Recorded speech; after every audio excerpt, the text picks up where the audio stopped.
In 2018, Tudor released the BlackBay 58. Barely anyone noticed and it received no attention at all. I jest, of course, this was an enormous release and a huge success for Tudor. If you're into watches, you will definitely have seen this watch around, and you have either own one right now, or you have at least considered it. Maybe you've even borrowed one from a friend like me to check it out for a while. So why should you watch another video than retreading the same path, one could rightfully ask? Well, I have some things to say about the vintage vibe, and I also think it's worth having another look with this having been out now for 7 years, not to mention having recently been overshadowed slightly by the BlackBay Monochrome. I've dabbled in a few creative endeavors in my time. I'm still an active photographer that rarely leave the house without my camera, but there is also a trained designer in me. And one thing I was taught early on is that if you struggle to create a good color palette for a brief, look at nature. It has all the best colors, and in combinations that we've seen since birth. It rained here last night, and the winter leaves, the dark bark wet from the rain and branches, and flecks of red, gold and green is incredibly beautiful. And does that remind you of something? Yep, just look at how natural and beautiful this color combination is. And let's come at this watch from another perspective. Not the recreated vintage vibe, but purely the aesthetics of this Tudor. It obviously works. Is it a watch you should buy in 2025? Well, I'm certainly considering it for my next big purchase. But the bracelet with its fake rivets, I sense you yelling at the screen. Yes, could even something as questionable as that work? Well, hang around and let's have a chat.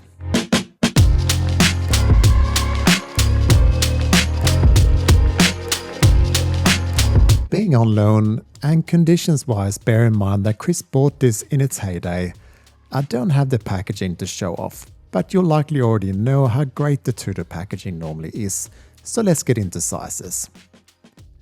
I measured this at exactly 39mm across and lug to lug at 47.5mm. The lug width is a perfect 20mm, so we'll try some straps a bit later, and it's 11.9mm thick, including the crystal. Water resistance here is 200 meters. The dial is of course gorgeous, with a deep black and all the many gold-colored highlights. A particular bonus to me is that the Tudor wordmark and logo at just under the 12 is quite discreet in this color. And that's even better news with the usual lines of text that both Tudor and sister brand Rolex tend to slap on their dials. It's actually quite subtle here, in part due to the color. White on black, like my recent Explorer video for instance, always stands out much more. As you'd hope, the applied indices are all very good and the off-white shade is a perfect fit.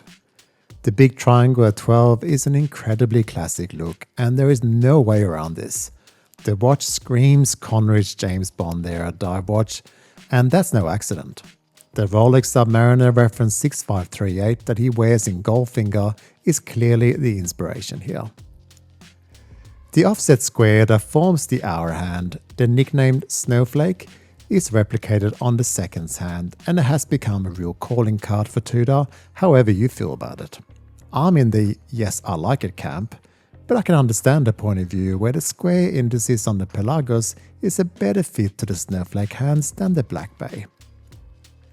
Either way, it's just as iconic as the Rolex Mercedes hand now, and that's quite an achievement. And just like on the Rolex, it has an extremely practical aspect too in helping immensely with legibility. Many watch brands could only dream of having a calling card like this. The excellent crystal is held in place by this brilliant bezel. Tudor makes simply awesome bezel actions. Just listen to this. But that said, the coin edge grip is not easy to grip with wet hands, and I wonder if or when they'll bring back the old Tudor Submariner bezels that were far grippier. Check out this homage for instance from Boltony. Whilst not quite as obvious as the Pelagos in the slight resistance locking in the 12, it is there and it's a good feature. The red triangle, it's perfect in my opinion, and the Lume pip is tactile and useful if you're timing your dive underwater in the dark. you're good here. One massive advantage of this model is the thickness. Tudor watches are quite slab-sided, and that's okay here, but I have really noticed it on other models, and it's given me reason to think long and hard if the monochrome is for me being about 2mm thicker. Here it's great, and whilst polished surfaces are likely to get scratched, my friend Chris has done well with his. The wide but narrow crown is easy to grip, has a great action and a nice pop, and it's signed with a Tudor rose, which is charming of course. Another advantage of a brand with deep roots. The back has some specs, but leaves a lot of room for engraving if you want to. Behind here hides the Tudor caliber MT5402. This COSC certified movement has an accuracy rating of -2 to +4 seconds per day and a really good 70 hours power reserve. You can leave this off for a couple of days and pick it up again without winding, which is genuinely useful. Alright, so to the bracelet. Tudor makes bracelets that are often better than the best in Rolex, and this is again insanely comfortable and well made. The clasp and locking mechanism is like using a safe. The fold over lock clicks in place with ball bearings, and it is incredibly good. But that said, it's missing any form of quick adjust, which is plain silly in this day and age. There is seemingly not a single micro brand that don't have this, and do not offer anything at all in 2025 when Tudor has this in other models like the new Monochrome is annoying. I really want to hate the fake rivets, but you know what? It adds a bit of texture to this oyster style bracelet, which is not totally unwelcome. The groove on the edges from above too actually looks quite nice. But on principle alone, let's give this bracelet a caution, despite being so very comfortable. Now with this very distinct color scheme, is it gonna look any good on various straps? Well, let's check it out.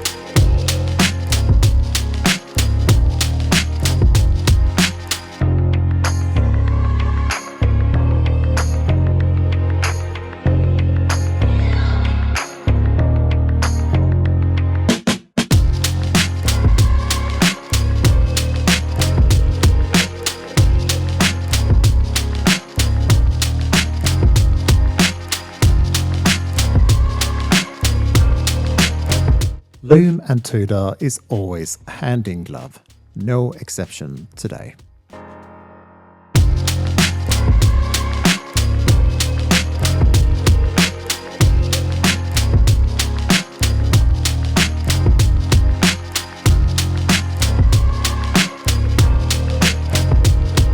Well, unfortunately for me and my bank balance, I have fallen for this a whole 7 years after its release, and that is a tad annoying, but also not entirely unexpected.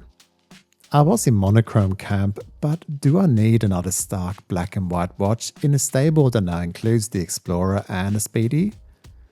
Would a warm and attractive feel watch be a good contrast to those other pieces and therefore be more likely to be worn? And also, with this perfect sizing, could it even become my most worn watch? God, I hate this stupid, expensive hobby. Thank you for watching, and I'll catch you next time.